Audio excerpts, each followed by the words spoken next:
"Nicole, this isn't the time," my mother whispered, her voice trembling as she clutched her wine glass. I looked around the room, the crystal chandeliers, the smell of expensive catering, the forced smiles of relatives who hadn't seen me in years. I looked at my father, who wouldn't meet my eyes. Then, I thought about the metal-framed bed in the shelter. I thought about the flickering fluorescent light that buzzed like a dying insect every night while my 6-year-old daughter tried to sleep. "No, Mom," I said, my voice cutting through the room like a blade. "I think it's exactly the time. Because while you were collecting rent on the house Grandma left for me, your granddaughter was sleeping on a donated mattress. So tell me, how much was our misery worth to you?" The silence that followed didn't just feel heavy. It felt like the end of the world.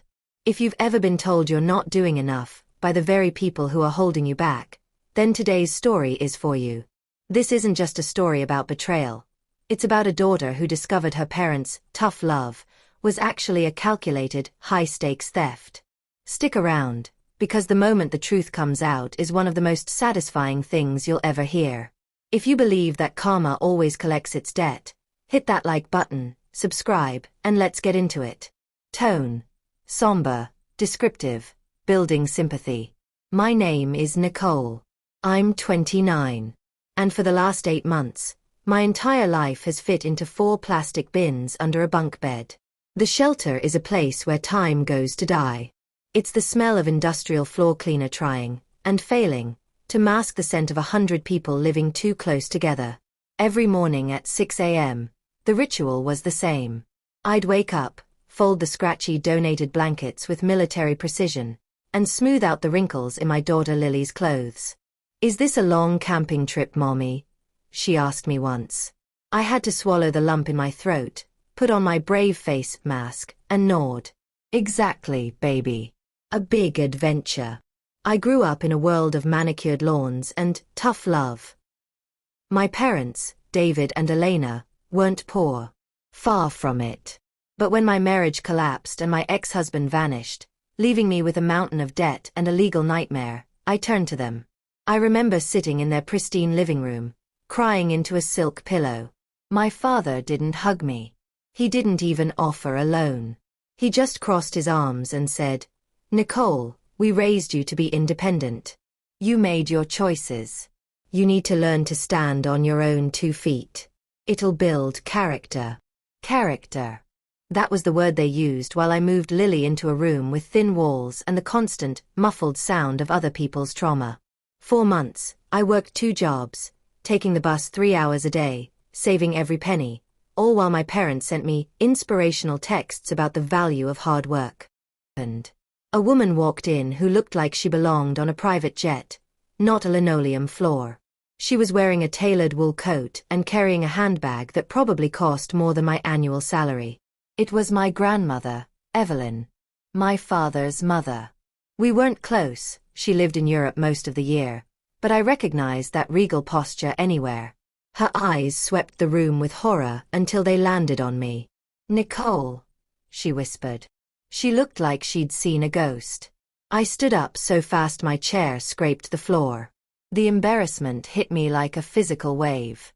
I tried to think of a lie, "I'm just volunteering." But Lily chose that moment to look up and say, "Hi, great-grandma. Do you like my castle?" She pointed to a stack of cardboard boxes in the corner. Evelyn's face went from shock to a terrifying, stony pale. She walked over, touched my arm, and asked the question that broke my reality. "Nicole, why aren't you living in your house on Hawthorne Street?" I blinked. "What? Hawthorne Street? Grandma, I don't know what you're talking about." "The Tudor house," she said, her voice rising. "I deeded it to you 5 years ago. Your parents told me they were managing the transition. They told me you were a cocktail party. I didn't call. I didn't text. I took the bus, Lily in hand, and I walked straight to the front door of the house I grew up in. When I pushed open the double doors, the sound of clinking glass and light jazz filled the air. My mother was mid-laugh, holding a canopy. When she saw me, disheveled, wearing a coat from a donation bin, holding a child who was clearly out of place, her face didn't just drop. It evaporated. Nicole. My father stepped forward, his authority voice vibrating. What is the meaning of this? We told you we are busy tonight. I talked to Grandma, I said. The room went silent. I mean dead silent. She told me about Hawthorne Street, I continued, walking into the center of the rug. She told me about the deed. She told me about the house that was meant to be my safety net when my life fell apart. My mother tried to grab my arm to lead me to the hallway.